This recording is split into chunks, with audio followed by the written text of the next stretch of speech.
Hi friends, today you're going to learn how to make a spoon snowman. These are the materials you're going to need. 1 spoon, 3 cotton balls, 1 pipe cleaner, 1 piece of black paper and 1 piece of orange paper, 1 string, and a Sharpie. You will also need glue and scissors. Your first step is to write your name, first grade, or the grade that you're in, and the year that it is, 2018. On the back of the spoon, that's the part that you put your food into.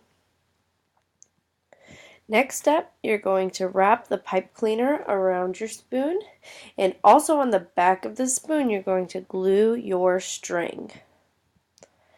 Now flip your spoon around to the part that you don't eat on, the round part. On this side, you're going to glue your 3 cotton balls, one on top of the other. So 1, 2, 3, just like that. Next, you're going to need your black paper and a pair of scissors. Cut the black paper into the shape of a top hat, just like this. Once you have cut it out, glue it on the top of your spoon. Now with your orange paper, cut it into the shape of a triangle, a very small triangle, and glue it right in the middle of the back of your spoon.